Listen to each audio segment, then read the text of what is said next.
श्रीमदे स्वामी नमस्ते सरस्वती देवे गुरुवाणी प्रचारिणे निर्विशेष शून्यवादी भाष्य सत्य देश धारणे जय श्री कृष्ण चैतन्य प्रभु नित्यानंद श्री अद्वैत गदाधर श्रीवासुदेव गौर भक्त वृंदा हरे कृष्ण कृष्ण कृष्ण हरे हरे हरे राम राम राम हरे हरे हरे कृष्ण श्रीमद् भागवत மூன்றாவது கேண்டோ நம்ம இன்னைக்கு 24வது அத்தியாயம் நம்ம பார்க்க போறோம்.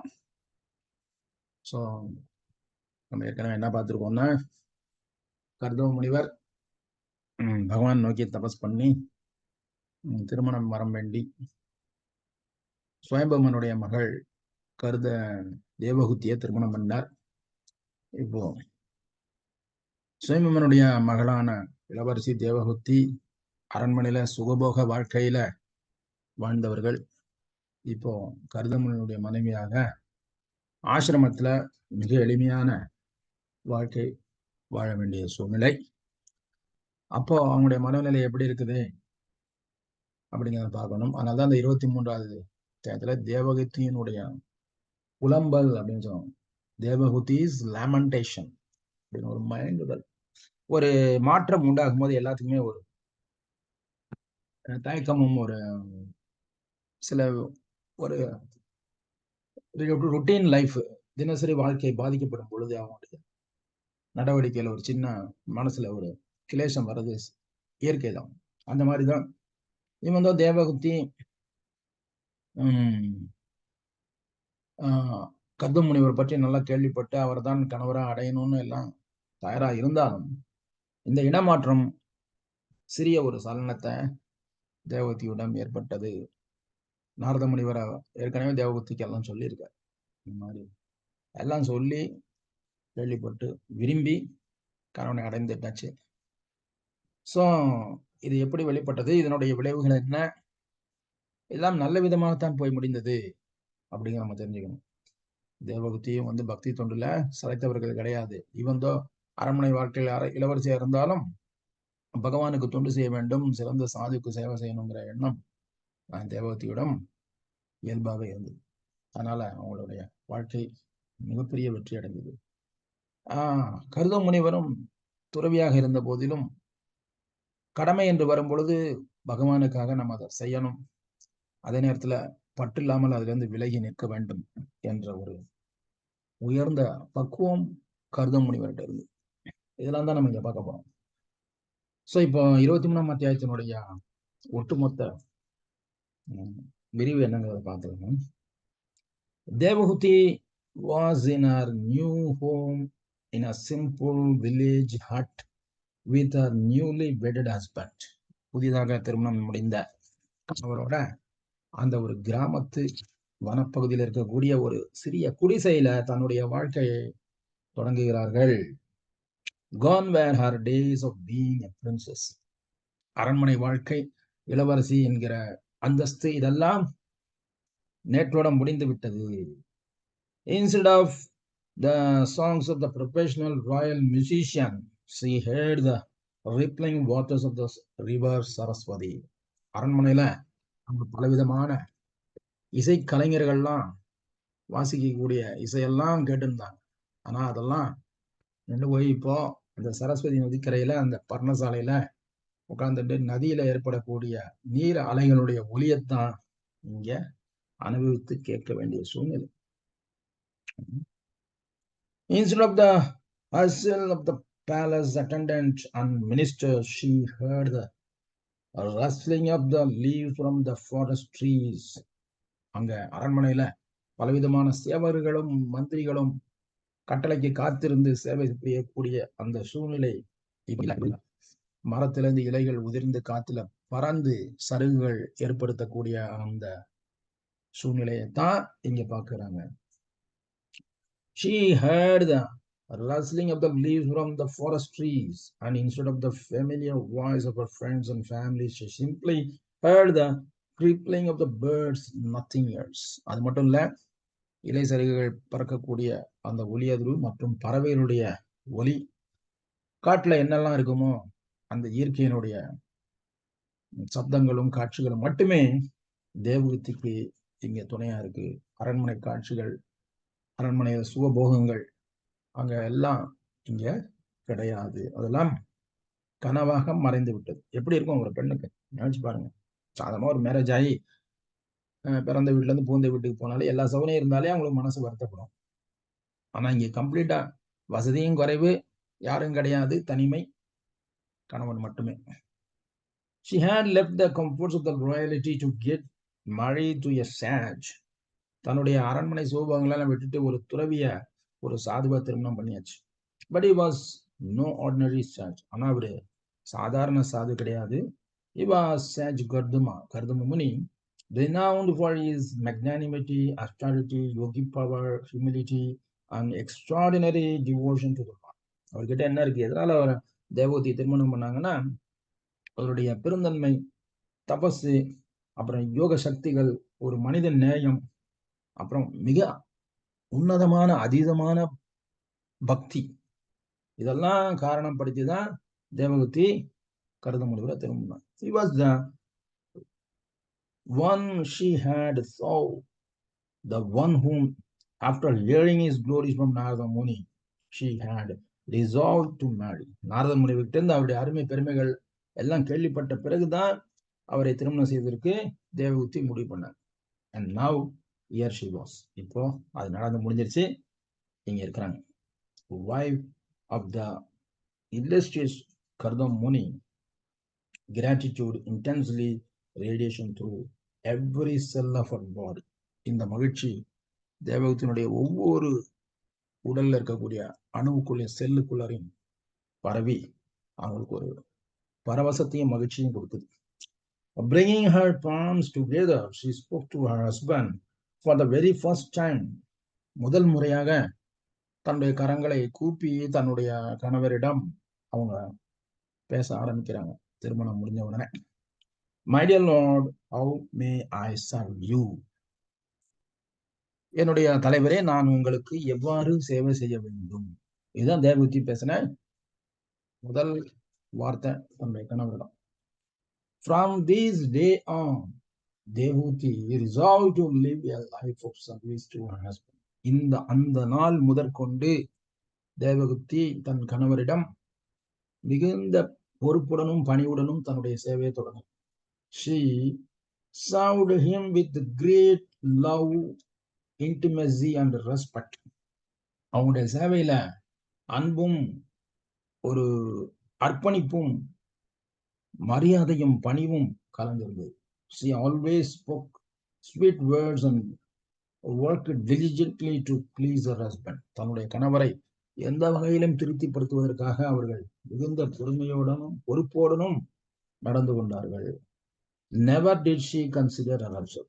தன்னுடைய சுகம் எதையுமே அந்த இடத்துல தேவகூதி பார்க்க, தன்னுடைய கணவருடைய சேவை மட்டுமே, அவருடைய திருப்தி மட்டுமே அவங்களுக்கு நோக்கமா இருந்தது. So selfless was her service. தன்னலமற்ற ஒரு நிலைதான் அவங்களுடைய சேவையில இருந்தது.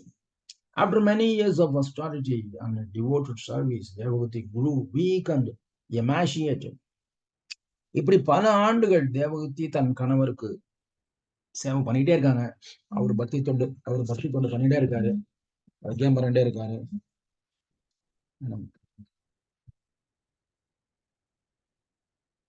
இப்படி போயிட்டே இருக்கு வாழ்க்கை. காலம் ஓடிடுச்சு, வருடங்கள் ஓடிடுச்சு. இப்படி தேவகூதி சேவை பண்ணிட்டே இருக்காங்க. அவரு கணவர் பக்தி தொண்டு பண்ணிட்டே இருக்காரு, இயக்கம் பண்றதே ஆக முடியாது. இப்படி பல காரியங்கள் நடந்துட்டே இருக்கு. After many years of austerity and devoted service, தேவகூதி grew weak and emaciated. இப்படி சேவை பண்ணதுல தேவகூதிக்கு என்ன ஆச்சுன்னா, அரண்மனையில சுகபோகமா இருந்தனால நல்ல கவனிப்பு, இங்க அதெல்லாம் இல்லை. அதனால ரொம்பவும் இழைச்சு, உடல் இழைச்சு ரொம்பவும் மெலிந்து போயிட்டாங்க தேவகூதி. Kardamuni was pleased with his wife's constant loving service, but he was noticed he was withering away. He was overwhelmed by love and compassion for his. அதனால இந்த கருதமுனி இதை கவனிக்கிறார், தன்னுடைய மனைவி எவ்வளவு அற்புதமா சேவை பண்ணிட்டு இருக்காங்க, தன்னை அர்ப்பணிச்சு சேவை பண்றதுல அவங்க தன்னையே கவனிக்க மறந்துட்டாங்கிறத கருதமுனி கண்டுபிடிச்சிட்டார். சொல்றாரு, you have neglected your own body for me, கருதமுனி finally said. கருதமுனி சொல்றாரு, நீ என்னை கவனிக்கிறதுல உன்னுடைய உடம்படி கவனிக்காம விட்ட. தேவகூதி ஸ்மைல்டு. அதுக்கு தேவகூதி புன்முறுவல் கூப்பிடுறாங்க. I am overwhelmed and pleased with your excellent service, continued the sage.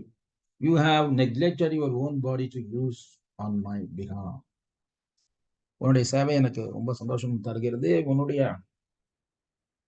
தேவைகளை நீ விட்டுட்டு நீ எனக்கு சேவை பண்றது எனக்கு ரொம்ப மகிழ்ச்சி. ஓ respectful daughter of Swayambhu Manu, the Lord has blessed me in many years of austerity, meditation, and Krishna consciousness. Although you haven't experienced these achievements, I shall offer them to you because of your service to me. எனக்கு பண்ண சேவைக்கு நான் பிரதி உபகாரமாக என்னுடைய பலன்கள், சக்திகள் எல்லாமே நான் உனக்கு தரப்போறேன். என்னுடைய ஈவன் பக்தி கிருஷ்ண உணர்வையும் நான் உனக்கு தரப்போறேன் அப்படின்னு கருதமுனி சொல்றார். Mark my words when I say that there is nothing more precious in this world than the Lord's grace. பகவானுடைய கருணையை தவிர எனக்கு எதுவும் முக்கியம் கிடையாது இந்த உலகத்துல. My dear தேவகூதி, என் அருமை மனைவி தேவகூதியே, what is the use of enjoyments other than the Lord's grace? All material achievements are temporary because of your devotion to your husband. பகவானுடைய சேவை கருணையை தவிர இந்த உலகத்துல சுகம் தரக்கூடியது வேற எதுவாக இருக்க முடியும்? நீ எனக்கு புரிந்த அன்பு தொண்டு மிக உயர்ந்தது. Because of your devotion to your husband, you will now enjoy transcendental gifts. இதுக்கு பிரதி உபகாரமாக நான் உனக்கு உன்னதமான பல பரிசுகளை தரப்போகிறேன். தேவகூதி was satisfied hearing the words of her wise husband. தன்னுடைய கணவர் கருதமுனியுடைய இந்த இனிமையான வார்த்தைகளை கேட்டு தேவகூதிக்கு மனம் ரொம்ப சந்தோஷம் கிடைச்சது. She smiled shyly and replied, I know that you have achieved perfection and are the master of mystic. இந்த யோகத்தினுடைய தலைவராக நீங்கள் இருக்கிறீர்கள். எனக்கு தெரியும் நீங்கள் நிச்சயமாக வெற்றி அடைவீர்கள், பக்குவம் அடைவீர்கள், பூரணம் அடைவீர்கள். Because of your protected by Yogamaya, the Lord's divine nature. பகவானுடைய யோகமாயினால் நீங்க பாதுகாக்கப்படுகிறீர்கள். But when we get married, you are promised. இப்போ நீங்கள் திருமணத்தின் போது எனக்கு ஒரு வாக்கு கொடுத்தீர்கள். அது நான் இப்ப நினைவுபடுத்துறேன். ஏன்னா ஆண்டுகள் பல போயிடுச்சு திருமணமான பிறகு. You promised you would give me children. எனக்கு குழந்தைகளை தருவேன் என்று நீங்கள் எனக்கு வாக்கு கொடுத்திருக்கீங்க. She looked up at him. Oh, now I am ready. அதுக்கு நம்ம எப்போ முயற்சி பண்ணணும் அப்படின்னு சொல்லி தேவகூதி கேட்கிறாங்க. The sage smile. கருதமுனி புன்முறுவல் பூக்கிறார். தேவகூதி stepped back, ashamed of her hanging appearance. தன்னுடைய தோற்றம் இவ்வளவு காட்டுல எப்படி மோசமா இருக்கு அதை பார்த்துட்டு தேவகூதி கொஞ்சம் வெட்கத்தோட பின்வாங்குறாங்க. She said, being a master of the mystics, oh Lord, please achieve me, revive me, emaciated body and conjure a house for us. So இப்போ நம்ம குழந்தை பேர் வேணும்னா சில சௌகரியங்கள் உடல் ரீதியாக நமக்கு தேவைப்படுது. ஸோ நான் இப்போ காட்டில் எப்படி சேவை பண்ணி உடல் மெலிந்து இழைச்சு இதாயிட்டேன். ஸோ என்னுடைய உடல் ரீதியாக என்னை கொஞ்சம் நீங்க சரி பண்ணி விடுங்க, உங்களுடைய யோக சக்தியினால இது சாத்தியமாகும் அப்படின்னு சொல்லி தேவகூதி சொல்றாங்க. The sage nodded and turned to face clearing, closing his eyes and silently muttering, a mantra. இது கேட்ட உடனே கர்தமுனி கைகளை கூப்பி கண்களை மூடி ஒரு சில மந்திரங்களை முணுமுணுக்கிறார். He slowly brought his hand together. A small spark popped out of now here and hovered mid-air. அப்படி கைகளை கூப்பி அவர் மந்திரங்களை சொன்ன உடனே அந்த கைக்குள்ள இருந்து ஒரு சின்ன ஒரு ஸ்பார்க், ஒரு ஒளி அப்படி புறப்பட்டு அந்த ஒளி அப்படியே ஆகாயத்துல போய் நிக்குது. It grows bigger and bigger, expanding into a structure which took the form of a bejeweled mansion. அந்த சின்ன ஒளியானது ஆகாயத்துல போய் அப்படியே கொஞ்சம் கொஞ்சமா பெருசாகி மிகப்பெரிய ஒரு அலங்கரிக்கப்பட்ட ஒரு பறக்கும் அரண்மனை தீவு அப்படி நிக்குது. மிகப்பெரிய அரண்மனை, அதுக்கு ரெக்கைகள்லாம் இருக்குது, அலங்கரிக்கப்பட்டது, ரொம்ப ஜொலிக்கக்கூடிய ஒரு அரண்மனை, 7 மாடி உள்ள அரண்மனை. அது எப்படி சொல்றாரு பாருங்க. Bejeweled mansion with wings, ரெக்கைகள் உள்ள அரண்மனை. It was massive, ரொம்ப அற்புதமா இருக்கு. Domes of Shapier crowned with gold pinnacles stood out above the diamond walls which were set with rubies. அதனுடைய தோற்றம் செவர்லாம் எப்படி இருக்குது, அதுல வந்து டைமண்ட்ஸ், வைரங்கள் பதிக்கப்பட்டிருக்கு, தங்கங்கள் முலாம் பூசப்பட்டிருக்கு. Pinnacles stood out above the diamond walls which were with rubies. Rubies அதில் போட்டு அழைச்சிருக்காங்க. Making it appear as eyes, கண்களுக்கு இப்போ நல்லா தெளிவா தெரியுது ஆகாயத்துல. The golden entrance gates swung open to reveal grand doors. அதாவது தங்கத்தினால இழைக்கப்பட்ட முகப்பு கதவுகள் இப்ப திறந்து உள்ள போறதுக்கான வழி ஏற்படுது. The palace had 7 stories with emerald floors and coral designs. இந்த பறக்கும் அரண்மனை 7 மாடிகள் இருக்குது. தரையெல்லாம் பளிங்குனால இழைக்கப்பட்டிருக்கு. கோரல் டிசைன்ஸ், அங்கங்க சித்திரம் பூசப்பட்ட வர்ண துணிகள்லாம், பெயிண்டிங்ஸ் எல்லாம் வச்சிருக்காங்க. தேவகதி tiptoed into that gigantic opulent mansion. She saw flags, festoons, tapestries and artistic work everywhere. தேவகதி பார்க்கறாங்க, இந்த அரண்மனையில அவ்வளவு பிரம்மாண்டமான அரண்மனை, அதுல கொடிகள்லாம் மேல பறந்துட்டு இருக்கு, நிறைய கொடிகள், ஃபெஸ்டூன்ஸ், அலங்காரங்கள், தோரணங்கள், டாப்சிஸ் அண்ட் ஆர்டிஸ்டிக் ஒர்க். எங்க பார்த்தாலும் அலங்கார தோரணங்கள் எல்லாம் தொங்குது. அவ்வளவு மிக ஆடம்பரமான அரண்மனை ஆகாயத்துல நிக்குது. Wares of flowers decorated with the sweet humming of bees. மேலும் பூக்கள், சொல்றது அந்த பவளத்தினால செய்யப்பட்ட பூக்கள்லாம் அதில் அலங்காரம் பண்ணிருக்கு. அது உள்ள தேனீக்களும் மற்றும் மயில்களும் குயில்களும், அப்ப என்ன சொல்றது, இந்த ஸ்வான்ஸ், அன்ன பறவைகளும் அங்க வந்து போயிட்டு வந்துட்டு இருக்கு. And real and artificial swans and pigeons singing their songs throughout the palace. அந்த அரண்மனை பூரா இந்த பறவைகள், குயில்கள், அன்ன பறவைகள், குறிப்பா மயில்கள், இதெல்லாம் அங்கங்க அப்படி ரொம்ப அழகா போயிட்டு வந்துட்டு இருக்கு. Even the sage was astonished to see all these. இந்த முனிவரே இதை பார்த்துட்டு அசந்து விட்டார். தேவதி couldn't even remember living like a princess. அரண்மனை வாழ்க்கையில இருந்த தேவபுத்திக்கு இது மிகப்பெரிய ஒரு அங்க இருக்கா, அங்க இது வரைக்கும் அரண்மனையில கூட அவங்க இவ்வளவு சுகத்தை அனுபவிச்சது இல்லை, இந்த மாதிரியான ஒரு இடத்த பார்த்ததே இல்லை. அந்த மாதிரியான ஒரு மிக உயர்ந்த ஒரு அரண்மனை தேவபுத்திக்காக கர்தமுனிவரால இப்போ தயாரா இருக்கு. For so long she had lived a life of astrology and alongside her husband. Her clothes were muttered and had mattered.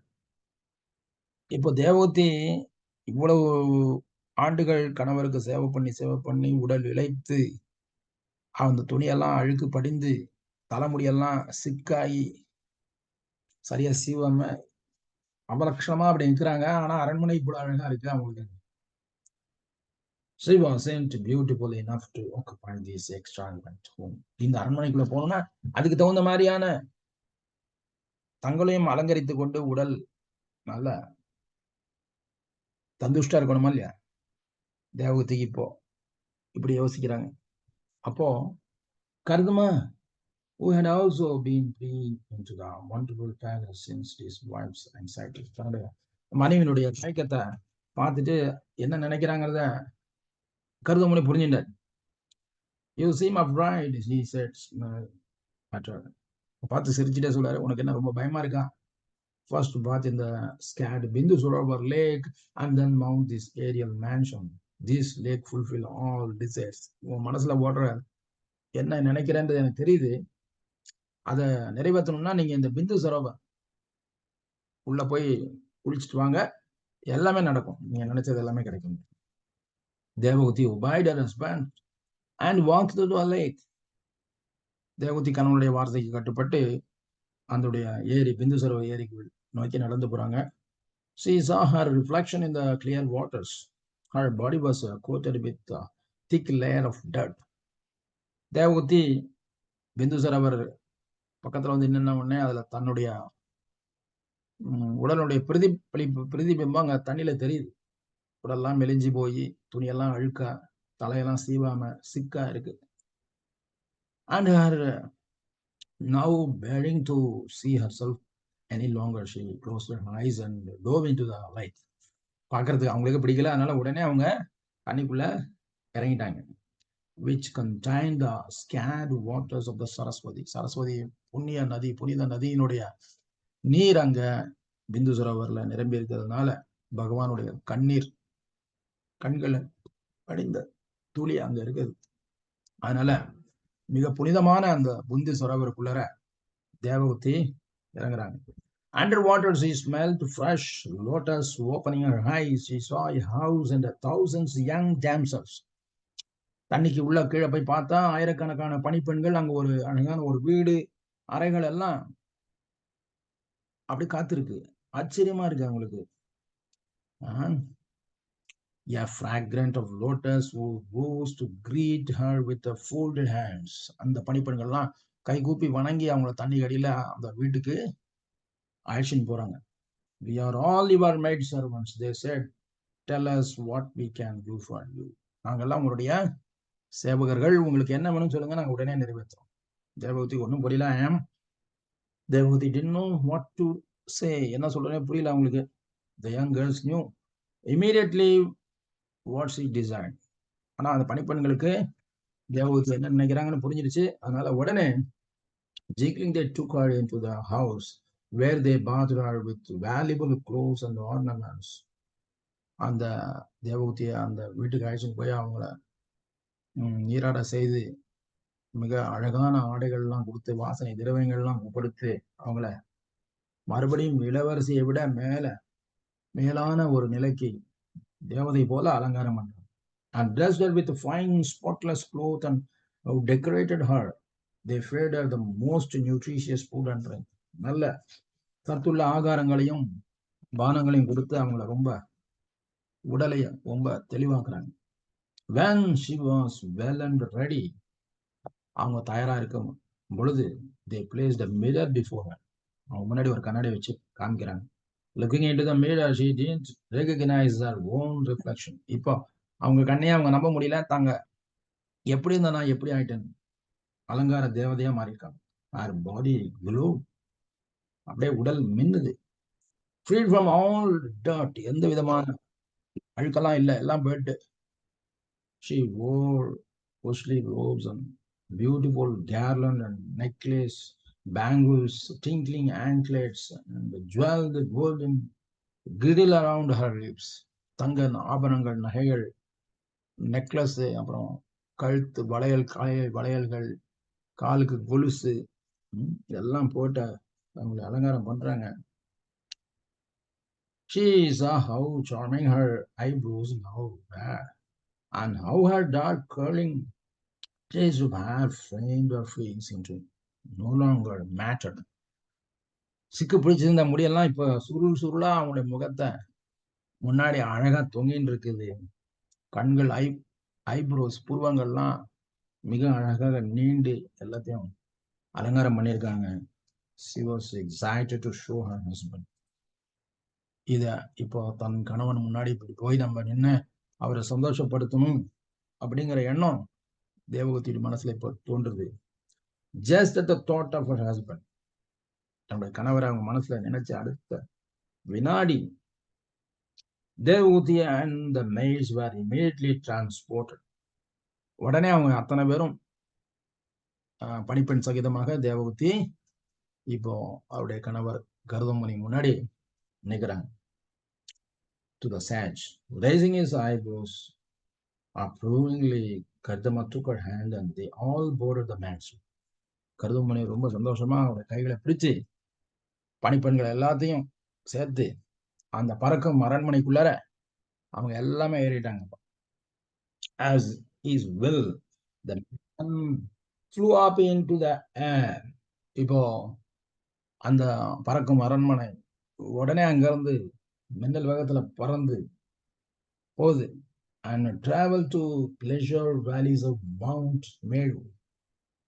அந்த மேரு மலையில இருக்கக்கூடிய பள்ளத்தாக்குகளை உள்ள அழகுகளை எல்லாம் அவங்க ரசிச்சு பார்த்துக்கிட்டு அந்த பறக்கும் அரண்மனை வழியாக பறந்து போறாங்க.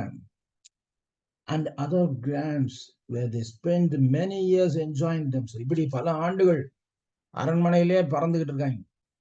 அப்படியே பறக்கும் அரண்மனையில பறக்குது. எங்கெல்லாம் போகுது பாருங்க. Coursing throughout the different planets as they desire.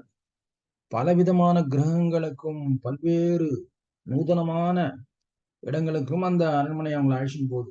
Although served by thousands of Gandhava girls and seemingly attached to his wife. கருதமுனிவருக்கும் தேவகூதியும் கணவன் மனைவியாக ஆனந்தமாக அந்த அரண்மனையில பல்வேறு கிரகங்களுக்கும் மேருமலையை தாண்டி பறந்து போறாங்க. ஆயிரக்கணக்கான பணிப்பெண்கள் அவங்களுக்கு சேவை பண்ணி அவங்கள கவனிச்சுக்கிறாங்க. கருதமுனி did not lose his glory. He was self-controlled.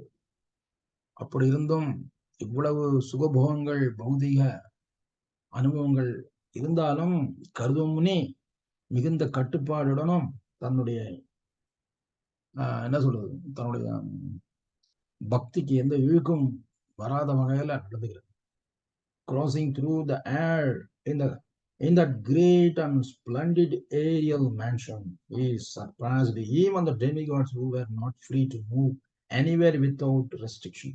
தேவர்கள் எல்லாம் போக முடியாத செல்ல முடியாத பல இடங்களுக்கு இந்த பறக்கும் அரண்மனை இவர்களை அழைத்து சென்று அவங்க பௌதிகத்தினுடைய உச்சபட்சமான ஆனந்தத்தை அவங்களுக்கு கிடைக்குது. What cannot be achieved easily for someone who has taken shelter at the Lord's lotus feet. பகவானுடைய திருவடிகளை சரணடைஞ்சவங்களுக்கு நடக்காது அப்படின்னு சொல்றதுக்கு என்ன இருக்கு? கருதமுனிவர் அப்பேற்பட்ட ஒரு மனிதர் என்பதால அவர் தன்னுடைய மனைவியை இந்த வகையில சந்தோஷப்படுத்துறதுக்கான வாய்ப்பு பகவான் அவருக்கு கொடுத்திருக்கார். After showing his wife the universe and its wonders, the great sage Kardama with his wife returned to his hermitage. இப்படியாக பல ஆண்டுகள் தன்னுடைய மனைவியை அழைச்சிட்டு போய் எல்லாம் சந்தோஷப்படுத்தி அப்புறம் கடைசியா திரும்பவும் தன்னுடைய இருப்பிடத்துக்கு வந்து சேர்றாங்க. He divided himself into 9 personalities to give pleasure to Devaghuti. இப்படியாக கருதமர் 9 பிரிவுகளாக பிரிந்து தன்னை பிரித்து கொண்டு தேவகூதிக்கு ஆனந்தத்தை கொடுத்து அதன் மூலமாக 9 பெண் குழந்தைகளை தேவகூதி பெற்றெடுக்கிறார். In this way, they continue to enjoy each other company for many years, so much so that Devaghuti didn't realize how much time was passing. இப்படி ஆண்டுகள் போகுது, தேவகூதிக்கு டைம் போறதே தெரியல. And 100 atoms pass like a brief span of time. பல என்ன சொல்றது, தட்பவெப்பநிலை மாற்றங்கள்ல கால மாற்றங்கள் பறந்து போது. Before long the sage gave her 9 charming and fragrant baby girl whom she gave birth to on the very day. இப்படியாக 9 பெண் குழந்தைகளை, அழகான பெண் குழந்தைகளை தேவகிக்கு பிறகுறாங்க. It was time for Kardama to leave home according to the conditions set at their marriage. இப்போ தன்னுடைய திருமணத்தின் போது சுயம்பமனுக்கு கர்தமனு கொடுத்த வாக்கு, குடும்பத்துல குழந்தைகளை உருவாக்கி விட்டு நான் மீண்டும் துறவு நிலைக்கு செல்வேன் என்பது. இப்போ அந்த நேரம் வந்துடுச்சு. 9 பெண் குழந்தைகள் கொடுத்தாச்சு. தேவகித்தினுடைய எல்லா ஆசைகளையும் பூர்த்தி பண்ணியாச்சு. இப்போ கர்த முனிவர் துறவு மேற்கொள்ள வேண்டிய நேரம் வந்துட்டு. தேவகதி smiled externally, but her heart was agitated and distressed. தேவகதி வெளியில சிரிக்கிறாங்க, ஆனா அவங்களோட இருதயம் இந்த பிரிவை ஏத்துக்க முடியாம ரொம்ப வருத்தத்துல இருக்கு. Scratching the ground with her toe, her head bent down, she fought back her tears as she spoke. இப்படி காலை தரையில கீறிண்டு ரொம்ப வருத்தத்தோட அவங்க பேசுறாங்க. You have fulfilled all your promises. உங்களுடைய எல்லா வாக்குறுதிகளையும் இப்ப நீங்க நிறைவேற்றி விட்டீர்கள். She admitted, but I am scared. ஆனா எனக்கு ரொம்ப பயமா இருக்கு. Please make me fearless. என்னை பயமற்றவளாக நீங்க மாற்றும். My daughters will get married and leave me one day.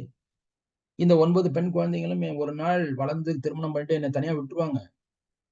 Who will instruct me and give me solace when you leave home as a sannyasi? நீங்க என்னை விட்டுட்டு போயிட்டீங்கன்னா அப்ப நான் தனிமையில எப்படி எனக்கு ஆறுதல் சொல்வா, என்னை யார் பார்த்துக்குவா, என்னை யார் வழிநடத்துவா அப்படின்னு தேவகூதி இப்ப கேக்குறாங்க. தேவகூதி இப்போ கர்தமுனி பேசுறாரு. We wasted so many of our time enjoying ourselves and neglecting to cultivate knowledge of Supreme Lord. நம்ம இந்த பௌதிகத்துல கொஞ்சம் அதிகமான நேரத்தை வேஸ்ட் பண்ணிட்டோம். பகவானுடைய பக்தியில அந்த அறிவை நம்ம வளர்த்துக்கிறதுக்கு நேரம் ஒதுக்காம விட்டுட்டோம். Now not knowing your divine position. So இப்ப அதுக்கான நேரம் வந்துருச்சு. I have loved you. Let this love for you ride me of all fear. உன்னுடைய எல்லா பயமும் நிச்சயமாக விலகும், கவலைப்பட வேண்டாம். Association for sense gratification binds us to this material world, but association with a saintly person, even without knowledge, can liberate a person.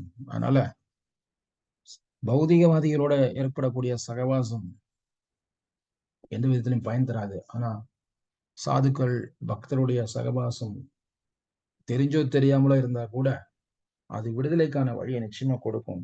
அதனால நீங்க பயப்படுறதுக்கும் கவலைப்படுவதற்கும் ஒண்ணுமே கிடையாது. நீங்க தைரியமா இருக்கலாம்.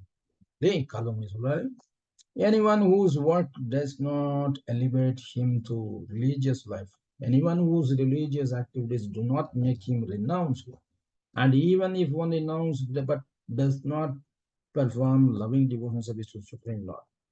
யார் ஒருவர் தன்னுடைய தர்ம கடமைகள்ல கரெக்டா செய்யலையோ, அதுல இருந்து துறவு நிலையை எட்டி பிடிக்கலையோ, யார் ஒருவர் துறவு நிலையை எட்டி பிடிச்சும் பக்தி தொண்ட அங்க செய்யலையோ, devotion service to supreme lord must he consider dead.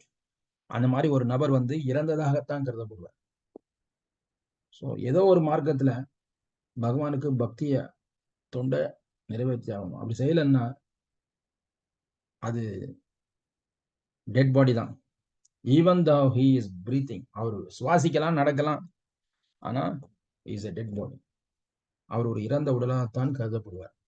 I have been cheated by Maya because although I obtained your association, I did not seek liberation. நான் விடுதலையை விரும்பவில்லை. நான் பகவானுடைய சேவகனாக பக்தி தொண்ட செய்ய விரும்புறேன். அதுக்கான நேரம் வந்துடுச்சு. ஸோ நீங்க கவலைப்பட வேண்டாம். உங்களை கவனிக்கிறதுக்கு பகவானே உங்களுக்கு மகனாக வந்து பிறப்பார் கபில தேவர். அவர் உங்களை வழிநடத்துவார். பகவானே உங்களுக்கு குழந்தையா பிறந்து உங்களை வழிநடத்தி உங்களுக்கு பாதுகாப்பு கொடுப்பார். அதனால நீ கவலைப்பட வேண்டாம் அப்படின்னு கருதமுனி சொல்லி முடிக்கிறாரு. சோ இந்த அத்தியாயம் இந்த விஷயங்களோட முடியுது. அடுத்த அத்தியாயத்துல மீண்டும் இது கதை கொஞ்சம் தொடர்ந்து போகும். ஸோ இப்போ நம்ம ஒரு 2 ஸ்லோகம் படிக்கலாம்னு நினைக்கிறேன். 23 தேவகத்தினுடைய புலம்பல் பதம் 1. மைத்ரேய உவாச்ச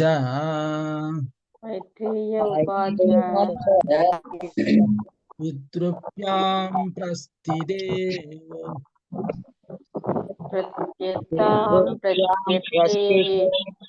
சாத்வி பதிமிங்கித கோபிதாம்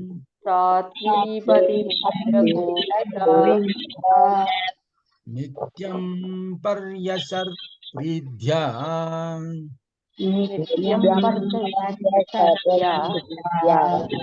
பவானீவ பவம் பிரபும்.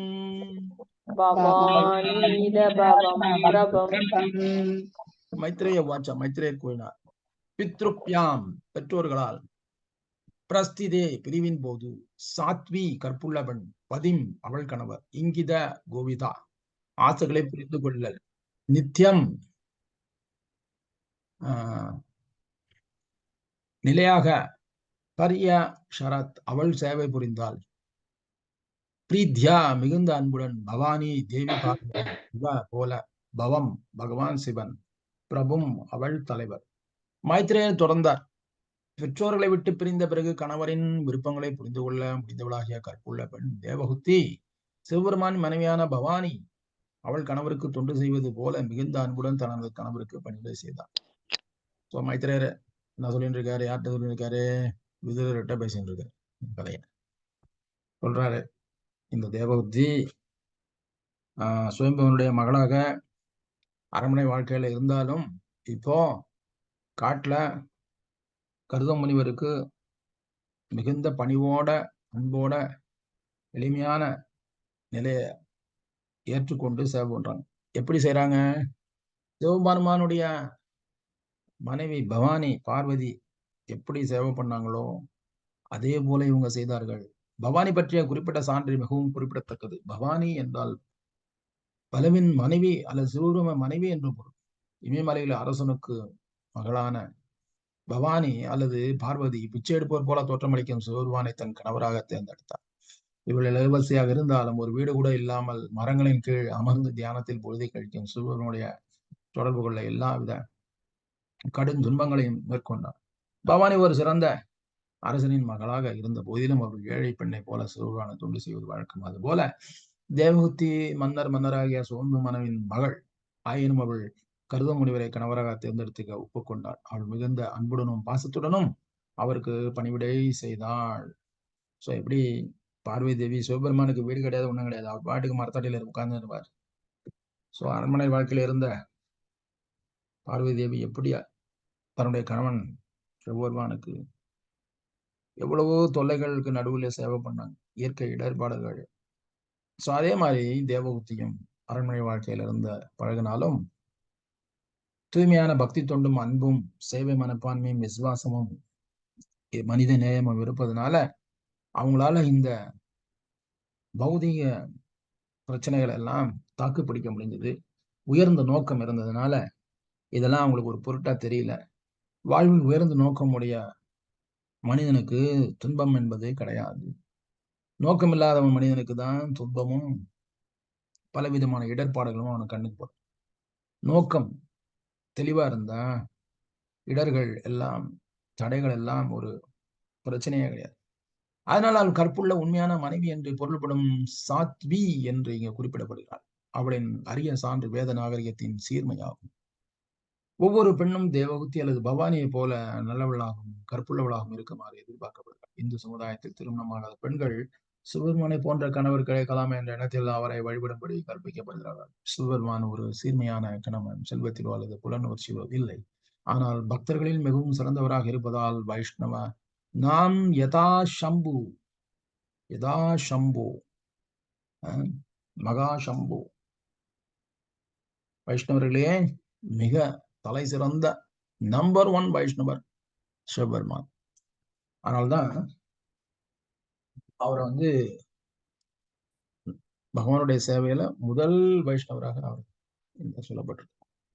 அப்பேற்பட்ட வைஷ்ணவரை கணவனை அடையிறது பவானி பார்வதி தேவி அவங்க அந்த உயர்ந்த சேவைய பண்றாங்க. அதே போல இங்க கருத முனிவர் இப்போ பகவானுடைய சிறந்த பக்தராக அதே நேரத்துல பிரம்மாவுடைய கட்டளையை நிறைவேற்ற வேண்டும் என்று வாய்ப்புல இருக்கக்கூடிய கருத முனிவருக்கு மனைவியாக வந்து சேவை செய்யணுங்கிறதுல சுயம்பனுடைய மகள் இந்த கருதமுனி தேவகுத்தி அந்த ஒரு நிலையை எடுக்கிறாங்க.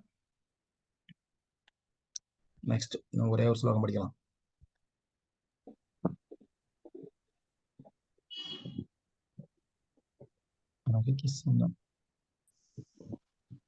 விஸ்ரம்பேனாத்ம சௌஷேன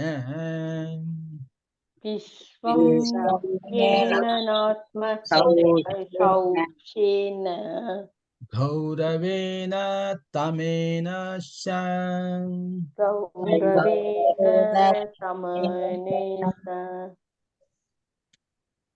சுருஷ்ருஷயா சௌஸ்ருஸ்தேன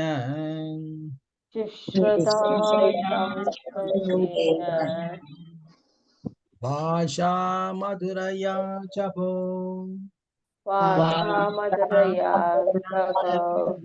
விஸ்ரம்பேன நெருங்கிய உறவு நிலையுடன், ஆத்மா சௌசேன மனம் உடலின் தூய்மையுடன், கௌரவேன மிகுந்த மரியாதையுடன், தமேன புலன்கள் கட்டுப்பாடுடன், ச மற்றும் சுசுருஷயா தொண்டுடன், சௌசுருதேன அன்புடனும், பாஷ சொற்கள், மதுரையா இனிமை, ச மற்றும் போ விதுரரே ஓ விதுரரே தேவகுத்தி மிகவும் நெருக்கமான மிகுந்த மரியாதையுடன், புலன் கட்டுப்பாட்டுடன், அன்புடன் மற்றும் இனிய சொற்களுடன் அவள் கணவருக்கு பணிவிடை செய்தார்.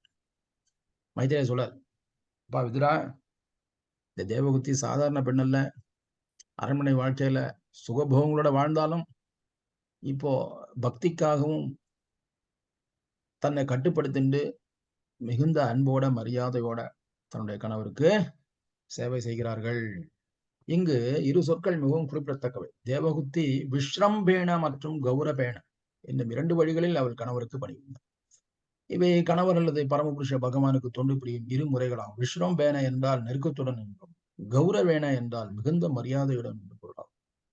கணவர் ஒரு நெருங்கிய தோழர் ஆவார். ஆனால் மனைவி நெருங்கிய தோழி போல பணிபுரிய வேண்டும். அதே சமயம் அவள் கணவர் உயர்ந்த நிலையில் உயர்ந்தவர் என்பதை புரிந்து கொள்ள வேண்டும். இவ்வாறு அவள் எல்லா மதிப்பையும் அவருக்கு தர வேண்டும். ஒரு ஆணின் உளவியலும்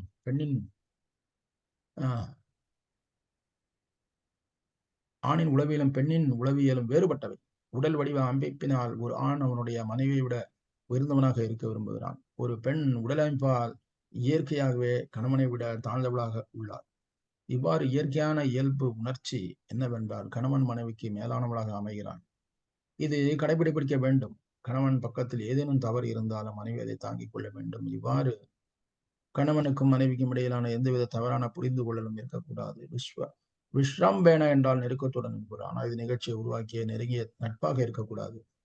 சோ கணவன் மனைவி அந்யோன்யமான ஒரு உறவு என அந்த உறவுல நெருக்கத்தோட இருக்கும்போது நட்புடன் நண்பனை போல உதவி செய்யவும் வேண்டும். அதே நேரத்துல கணவன் பொறுப்பு குடும்ப தலைவன் என்பதனால அவருக்கு பொறுப்பு இருக்கிறதுனால மரியாதையுடனும் அந்த சேவையை நம்ம செய்ய வேண்டியிருக்கு. 2 பேத்துக்குமே அந்த பொறுப்பு இருக்கிறது.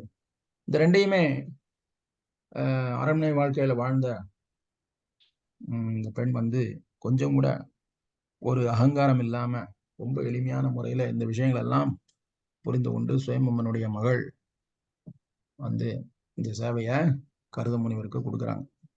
எல்லா நிலைகளிலையும் கருத முனிவரை மிகுந்த மரியாதையுடனும் அதே நேரத்துல நட்புடனும் நெருக்கத்துடனும் அந்த அந்யோன்யம் குறையாம மனைவி என்கிற உரிமையும் இழக்காமல் அந்த ஒரு ஈடுபாட்டோட அவங்க எல்லா குறிப்பா அந்த 2 நிலையிலும் நெருக்கத்தோட செய்ய வேண்டிய சேவைகளையும் செய்றாங்க. மதிப்பு மரியாதையினுடைய செய்ய வேண்டிய சேவைகளையும் அவங்க தவறாம தேவகுத்தி தன்னுடைய கணவனுக்கு செய்றாங்க. அப்படிங்கிறத இந்த ஸ்லோகத்தில் சொல்லப்பட்டிருக்கு. நம்ம இதோட ஸ்லோகத்தை நிறுத்துவோம். மீதி 3, 4 நாளைக்கு படிக்கலாம்னு நினைக்கிறேன். ஹரே கிருஷ்ணா. ஏதாவது சந்தேகம், கேள்விகள் இருந்தா நீங்க கேட்கலாம்.